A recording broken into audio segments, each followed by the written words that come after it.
What do you do if you have to sell your home in order to buy your next home?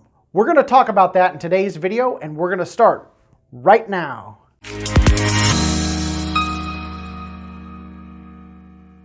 My name is David Matney with Nebraska Realty. I'm a local realtor here in Omaha, Nebraska. All right, one of the challenges in today's market is that if you're a seller and you have to sell your home in order to buy your next home, what do you need to do to make that happen? All right, step one. Step one is to meet with a local realtor to get some idea of the amount of value in your home, to give you some idea of the amount of equity you have in order to purchase your next home. All right, step two is you want to meet with a local reputable lender. You want to get pre-approved. This will give you your options depending on your financial situation. The better your situation, the more options you'll have. Okay, another option, and this is something you want to discuss with your lender, is a thing called a bridge loan. Now, this is going to be an option if your finances are in good shape. Now, this is a short-term loan. This will allow you to use the equity of your current home in order to purchase your new home. Now, this will be a better option, especially in a hot seller's market. All right, it's very important that you don't skip the lender portion, because I recently received a call from a seller from California who went ahead and put her home on the market, and she sold her home, and she thought she was going to have no problem getting pre-approved for a home in Nebraska. Well, it turns out she couldn't get approved through a local lender that I sent her to.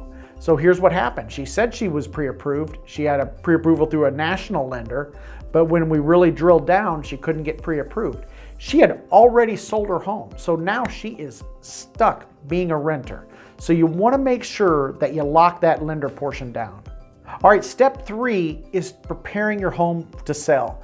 The more prepared you are, the more options that you're going to have available. Okay, one of the options you have available is the easiest option, and that's going to be for the folks that have more financial stability. They can go ahead and afford 2 payments.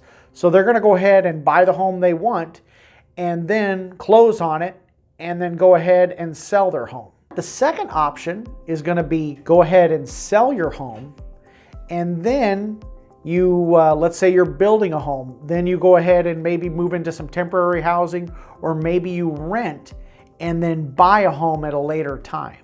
Okay, option number 3 is to put your home on the market, get it under contract, and make the sale contingent upon you finding suitable housing. And you want to make sure you word that in the contract so you're protected. That way you sell your home, but you also give yourself enough time in order to find your next home.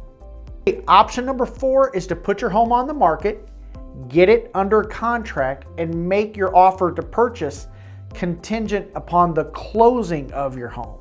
Now, in this market where we have such a limited inventory of homes, this is going to be a disadvantage, because a lot of sellers are not going to want to deal with a home sale or a home closing contingency. Okay, so if you're out there and you're making offers and there's 9 other offers and you're offer number 10, well, then you're at a disadvantage. But if you are going to make it contingent upon the closing, let the listing agent know that, hey, our sale has already been inspected and we've already had the appraisal. Let them know where you're at in the process, so it does give them some idea of where you're at in the home sale process. Okay, option number 5 is to put your home on the market, get it under contract, and then negotiate an extended closing date to give you enough time to buy or rent your next home. So you're going to be kind of on 2 parallel tracks. On one track, you're going to be looking for a rental property, and then at the same time, you may be looking for a home to purchase. But in case you can't find that perfect home, then hey, you have a plan B of renting. Okay, the next option is the worst option. And a lot of times I see folks do this and they put themselves at a real disadvantage. Okay, what they do is they go out and they start searching for homes. They fall in love with a home that they have to have. Okay, now this is the worst case scenario, because now you make an offer on that property and you make it contingent upon the sale and closing of your current home. Okay, so now you have to sell your home in a hurry. You become a have-to seller, okay? And then in order to buy the home and to get your offer to stand out, you have to really make a lot of concessions to sweeten the pie in order for the seller to accept your offer. So you end up underselling on the home that you're going to list, and then you may end up overpaying for the home that you're going to buy. And this is the worst case scenario. And again, this is where people put the cart before the horse. They'll start looking for a home. Now, there's nothing wrong with looking at a home to give you some idea of the marketplace. But keep in mind, when you're out there looking at homes and your home isn't even on the market yet, that's just giving you some idea of the marketplace. If you go ahead and fall in love with one of those homes, then you really put yourself at a disadvantage.